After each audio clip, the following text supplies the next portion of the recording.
सुप्रभात बच्चों। चलिए हम तमिलनाडु पाठ को आगे बढ़ाते हैं। तो मैंने बताया था कल कि रामेश्वर का जो मंदिर है इसका निर्माण श्री राम ने करवाया था, जिसका संबंध रामायण से है। और आपको पता है यहाँ पर मीठे पानी के मतलब पीने योग्य पानी के 22 कुंड हैं। यहाँ पर प्राचीन मंदिरों के रूप में भारतीय संस्कृति की अद्वितीय सुंदरता के दर्शन होते हैं। मतलब यहाँ पे जो प्राचीन मंदिर है इसकी सुंदरता अद्वितीय है, इसके समान कहीं भी सुंदर मंदिर नहीं है। यहाँ के भव्य मंदिरों की विशेषता उनसे जुड़े रहते हैं। ऐसा माना जाता है कि प्राचीन काल के राजा अपने हाथों से देवता के रथ को खींचकर अपना जीवन धन्य मानते थे। मतलब ऐसा माना जाता है, ऐसी मान्यता है कि उस समय में जो राजा लोग थे वो ईश्वर के रथ को खींचते थे और अपना जीवन धन्य मानते थे। तमिलनाडु में कोडई कनाल उद्गम मंडल प्रसिद्ध पर्वतीय स्थल है।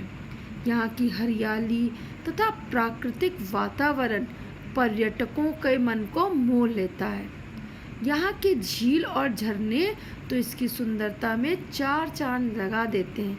यहाँ के जो ऊटी का जो है वहाँ ऊटी का जो स्थान है वहाँ का प्राकृतिक दृश्य अपने बरबस लोगों को अपनी तरफ आकृष्ट कर लेता है, अब मन मोह लेता है। और जो यहाँ के झील और झरने हैं तो इसकी सुंदरता में चार चांद लगा देते हैं। चार चांद लगाना एक मुहावरा है जिसका अर्थ होता है सुंदर चीज में को और भी सुंदर बना देना।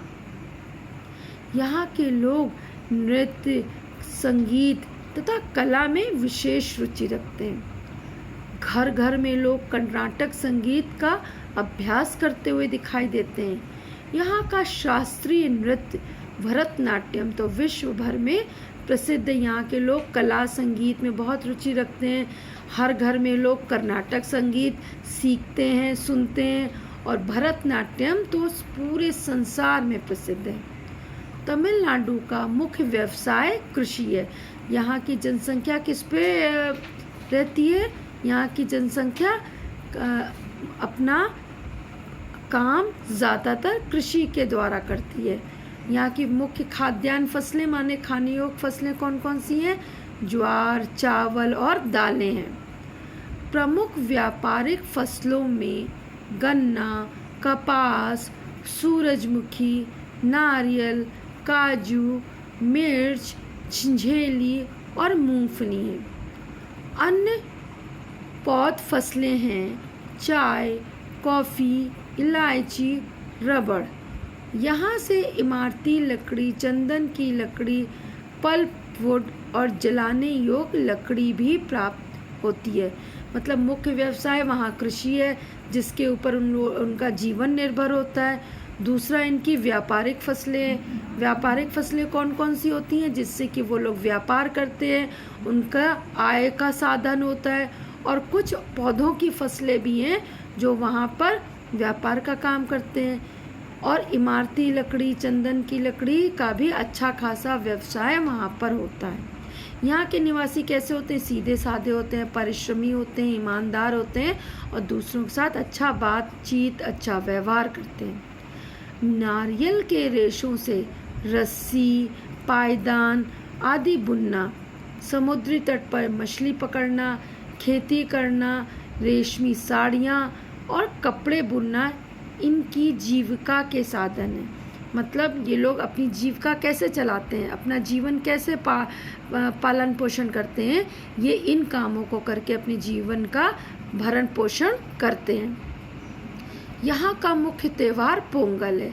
पोंगल मनाया जाता है, ये जब जनवरी माह में मनाया जाता है। जब हम लोग मकर संक्रांति या खिचड़ी बनाते हैं तब यहाँ पे पोंगल मनाया जाता है।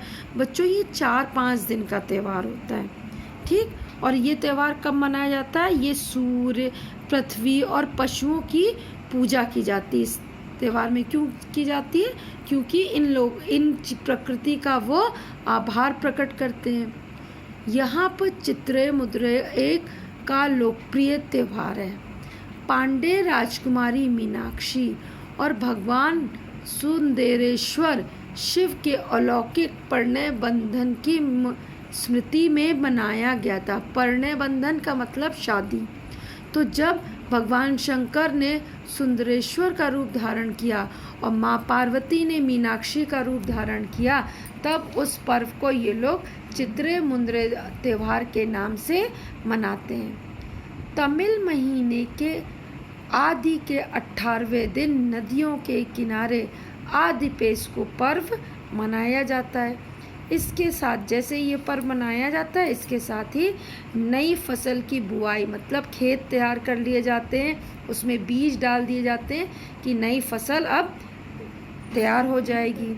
उसके बाद यहाँ पे नृत्य महोत्सव भी होता है, जहाँ पे भरतनाट्यम, कुचिपुड़ी, कथकली और ओडिसी नृत्य प्रस्तुत किए जाते हैं। वास्तव में यह प्रदेश प्राकृतिक, सांस्कृतिक और पौराणिक दृष्टि से अनूठा है।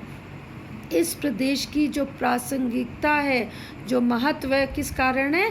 यहाँ का प्राकृतिक सौंदर्य, यहाँ का संस्कृति की बहुत सारा अमूल्य संस्कृति और पौराणिक दृष्टि से ये बहुत ज़्यादा क्या है? धनी है।